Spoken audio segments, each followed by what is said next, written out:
Alright, what's up guys? This is NinjaDeathStrike bringing you another Pokemon TCGO battle, and this will be the final battle with the Chandelure deck. I am going to miss this deck so much. Such a blast to play.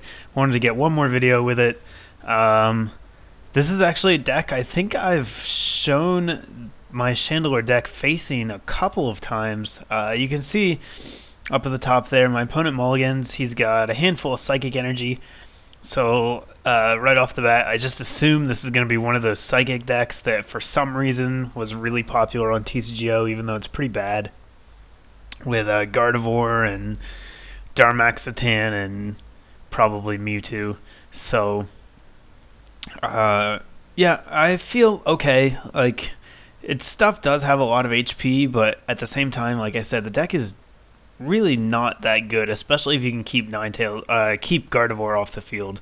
So that's going to be the game plan. If I make him flip for all of his damage with Darmanitan, he's really not going to do a whole lot. If he's got Mewtwo's, that is going to cause a problem. Obviously, they're a little bit harder to deal with, but you'll probably notice right here, I've sped this video up quite a bit. This match was almost 30 minutes long, maybe even a little bit longer than that. My opponent takes a very, very long time to do pretty much everything. I'm not gonna lie, this is not probably the most competitive match. It starts out pretty good. Like you see here, he's clearly got real cards, but about 2/3 of the way through, things are gonna go downhill really fast. I don't want to ruin the fun though, so for now, let's just assume that this is a real deck like I thought it was. And so I don't have a whole lot to do here, just go for N turn 1. I really want to get a Litwick on my field if I can, but I miss. You also notice I attach that energy to Vulpix. That's just in case Cleffa gets knocked out. I'm going to need to retreat with Ninetales pretty soon after that, and I wanted to have an energy on it so that I wouldn't have to waste my attachment for that turn if I had to promote Vulpix / Ninetales. So my Eek, I get I guess a slightly better hand. I get a level ball at least, so that'll get me a Litwick at the very least, and then I can decide if I want to N or Sharon next turn, depending on, I guess, what he's going to do here. But again, you'll notice it's taking a very long time to decide. This is at 150% speed, and I actually paused it there, or thought about pausing it just because it was taking him so long to do anything. But he benches Sigilyph, which seems to be kind of popular in Psychic decks. I don't understand why. He's also got Musharna going on.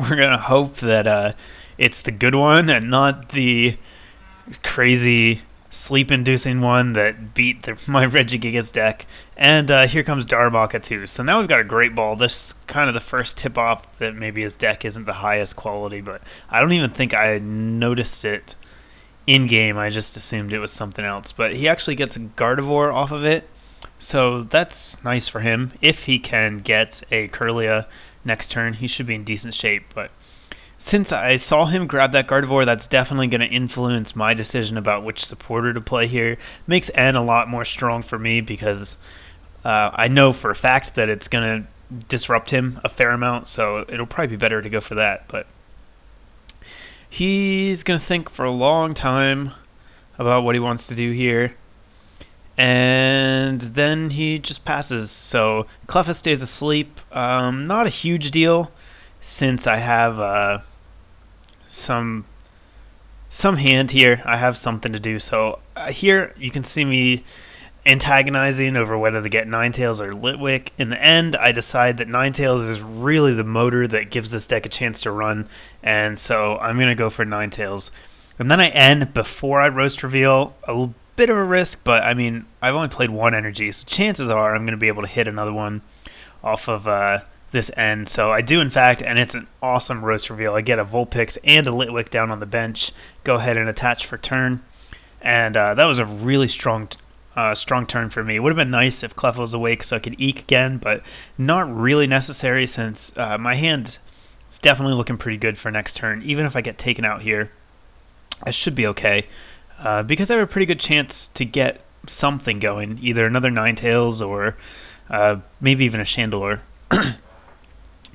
So at this point, he went for Engineer's Adjustment, so he builds his hand up quickly again, and now we get the first Darmanitan to come down. and that is going to be a problem, obviously. But he actually decides to attach to Ralts here and get the KO on Cleffa. I guess that's okay, but having 2 energy invested in that Ralts is kind of risky, especially if I manage to actually do anything with my turn here. So I go for the Sharon first just to see what I get, and then go for the Roast Reveal. Turns out the only thing I really get is a Level Ball, but that is going to let me get my second Ninetales up, and now my deck engine is pretty much running smooth. So I'll be able to evolve Ninetales as soon as he acknowledges my card, which again, it's going to take a long time. Maybe he didn't know what Level Ball does, although I think I saw him play one earlier. Maybe not. Anyhow, Roast Reveal again. I really want to hit Chandelure here, and I get a Chandelure, but I don't get the rare candy I need to go with it. I don't have one in my discard pile, so I'm going to have to settle for Lampent, and it's not ideal, but whatever. Could be worse. I can at least use Luring Light to drag up probably his Munna, since it's nice and fat and it never attacks. And that way, next turn, if he can't get it out of active, I'll be able to start spreading damage. I really wanted to take a prize on Ralts that turn, but didn't quite hit what I needed.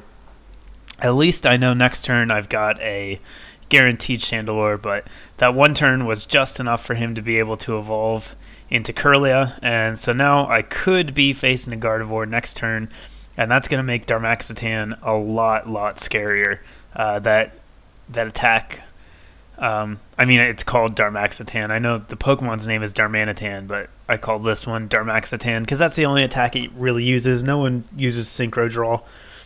Generally, it just goes for Darmaxitan. So that is going to be able to attack for only 1 energy, and if it gets 2, it's going to be a pain in the butt, and if it gets 3, it's going to be very scary because if he can manage to get 3 energies on it, it will, on average, OHKO all of my Chandelures, which is a very bad spot to be in. So he does use a Level Ball here, which means he knows what it does. I don't know why he took so long to think about it last time. And then he attaches Double Colorless Energy, and rather than retreating, he just leaves Munna active. I guess it's okay this turn, since he couldn't have attacked with Darmanitan anyhow, but that was kind of weird to me, but...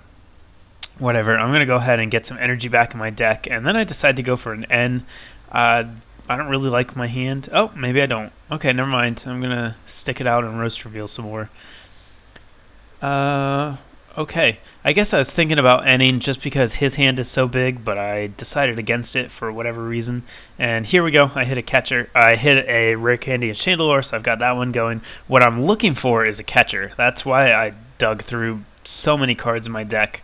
Really wanted a catcher this turn to be able to drag something else up, but couldn't quite get it. So I play that Super Rod mainly just to get Cleffa back into my deck in case I need Mewtwo later. I'd like to have Cleffa on the bench for the free retreat, and also to put some fire energy back in just because I burned through a lot of it very fast. So I want it available in the deck so that I can not miss an energy attachment, which is going to be especially important here because the Darmanitans have 110 HP each, so after 1 Flame Burst, if they do come active, I can take them out with an Inferno if I have to, but that's a bit more energy intensive, and it means that I really can't afford to miss any energy drops throughout the course of the game. So I wanted to try to maximize the probability of hitting energy every turn, and that's why I put the energies back in.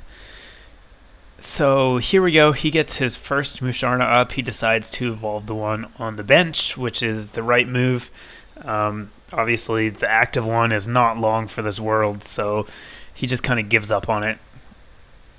And it's also going to mean that he is not as susceptible to N as he would be otherwise, so that's really nice for him. But he makes a huge mistake here and decides to attach to Sigilyph.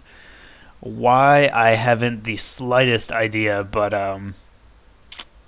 yeah, definitely should be building up that Darmanitan as much as possible. So I checked my deck. I've still got 12 cards, which means I probably have more cards in my hand than I do in my deck, but I just wanted to make sure I wasn't too close to decking out, and I'm not yet. I've still got a decent amount of cards to draw through, so I should be in okay shape, especially since I'm probably not going to need to roast reveal as much in the coming turns.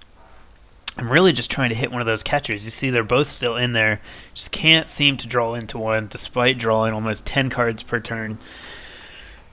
So, oh well. It's not a huge deal right now. This Muna is not scaring me at all. I just really want to drag up Musharna if I can, because it's a big fat sack of crap that is going to stay in the active position forever and let me snipe around it. So luckily here I do finally hit it, so I would suspect that is what I'm going to do this turn. And once I get the first one into the discard pile, all those junk arms in my hand are going to become catchers too if I need them. So it really makes my hand exponentially better than it was before just by having the junk arm in the discard. So you see here, I make a small mistake. I go ahead and P-Calm for the Lampen, even though I can't evolve it this turn. It's not a huge deal in the end. In fact, it's probably fine. So I have a bit of a tough decision deciding who I want to hit here. Obviously, I'm going to target down Muna since it's almost dead. And then I just decide I need to take out this Gardevoir eventually. So I go ahead and decide that I'm going to try and take Gardevoir out with Flame Burst rather than catchering it up and going for an Inferno. I only need to attack it twice more, and I'm pretty confident that I can take out this Musharna, or that this Musharna is not going anywhere anytime soon. So I feel okay just hitting Gardevoir for 30 instead of going for Inferno. And Sigilyph, the only reason I considered hitting him was because, again, if I hit him with one Flame Burst, he'll go down to an Inferno, but he's not nearly as big a threat as the rest of these guys, so there was really no point to add damage to him. But you can see we both have huge, gigantic hands. I think he might actually have more cards than me at this point. He's got like 10. And he actually attaches manually to Musharna, and I'm taking that to mean he doesn't have a switch. I really don't like this play. Again, though, he's wasting his energy. By the time he actually can retreat that thing, it's going to be almost dead. He would have been better off, again, just building up that Darmanitan on the bench so that once this thing does go down, he actually has a response. But I don't know, whatever. It's not my deck. So here we're going to finally take our first prize. Seems like we should have taken quite a few more than we have. I mean, my board is just dominant, completely set up at this point, but without any weak energy accelerators, it's taken me a while to actually take prizes since everything in his deck has at least 70 HP. That means I have to 3-shot everything, which is pretty inconvenient. So anyhow, I finally tie up the prizes, but I'm feeling really good. Next turn, Gardevoir is going to go down. Musharna is going to be one hit away from going down. And Darmanitan is not nearly as scary without all his friends along. So I'm pretty sure I'll be able to handle him as well. You also see on my bench, I've built up both of the bench Chandelures with 2 energy, so they can Inferno with no problem. And we just got to the part where the match starts going downhill. Up until this point, every card my opponent had played had actually been fairly useful in the competitive format. Like, it actually did things, but then he starts busting out Bill. I don't know why he's playing Bill. I can only assume it's because he didn't have any other supporters. But I definitely was not expecting that. It had been a decent match up until this point. So I didn't want to stop recording. I was also aware that I'm not going to get too many more opportunities to use this deck, and I'm fully set up. So, you know, that's cool. But as soon as that bill came down, I kind of just sighed to myself, like, man, you had to go and ruin the match by playing Bill. But that's just the start of the ridiculousness. We're going to get into some more. You also notice up until this point, he hasn't actually cheated at all. So that's good to remember, because that's about to change too. Again, I'm kind of assuming he didn't do it on purpose. It doesn't seem like he's playing maliciously, but you never know. So Anyhow, again, I don't know why I was so fixated on that Sigilyph. Like, seriously, that thing is not a problem. I'm glad that I took that back and decided to hit Ralts, but it seems like I was really worried about Sigilyph for whatever reason this match. God forbid that thing sweep me. So, Musharna's asleep. We get build number 2, which, yeah, kind of hit the bottom of the barrel. And then he's actually still able to use Forewarn even when he's asleep, which is nice for him, and I'm assuming it lets him get that Kirlia, so that was a big pull for him.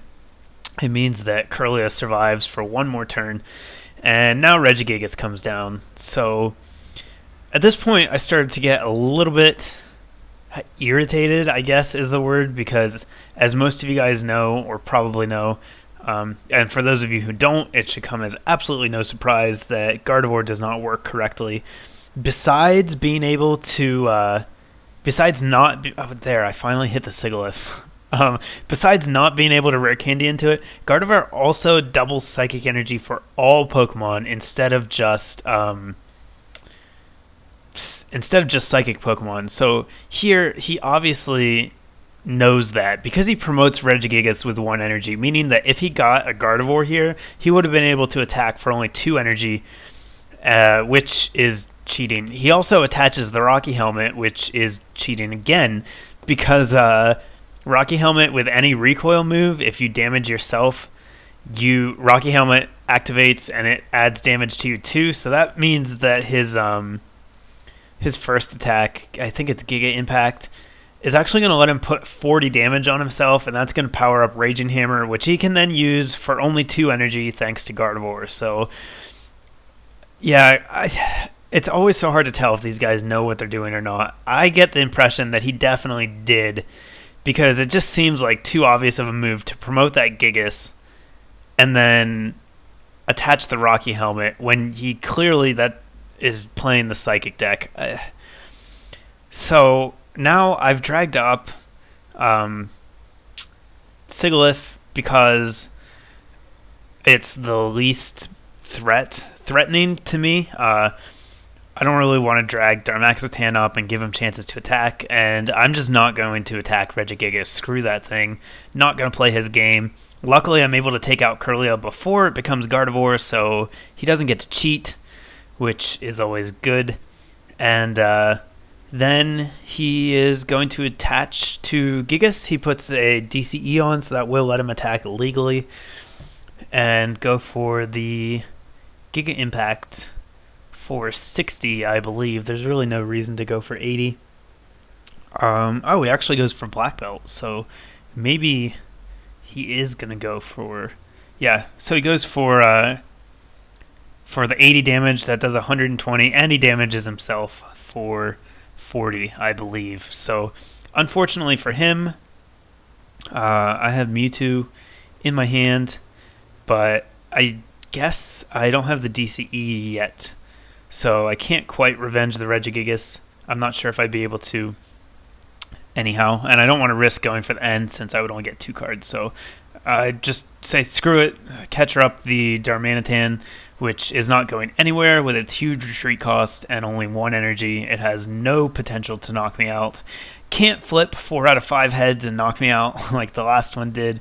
You see there, he's got a ton of cards. So that just kind of adds to my theory that he does know what he's doing. Anyhow, he is going to take forever here. If you look at his game timer, he's taken a ridiculous amount of time, almost 20 minutes. So very, very slow player. Whatever. A little bit frustrating, but that's okay. I was determined to keep recording this match for one reason or another, but he gets a Psychic Energy, attaches a Rocky Helmet, and the most he can do is 100, which he doesn't even manage to do that. So here, I draw my DCE, so I'm just like, screw it, Mewtwo finish. Drop Mewtwo, drop the DCE, retreat, and X-Ball for the KO. So that is going to be the match. Hopefully you guys liked it. Hopefully you enjoyed the last third where everything just kind of goes to shit, but it all worked out in the end because I still won since I killed Curly up. But anyhow, that is going to be the match. This will probably be the second to the last match I post on TCGO before it goes down for its indefinite hiatus. I've got one more saved that is better than this one, so I figured I'd put that one up last, but really wanted to post this one just because it's my last Chandelure video and also kind of showcases why playing on TCGO has been so frustrating for all of us who have stuck it out through thick and thin. But leave me a thumbs up if you enjoyed the video, leave me a comment, and I will have more coming your way shortly. Thanks, guys.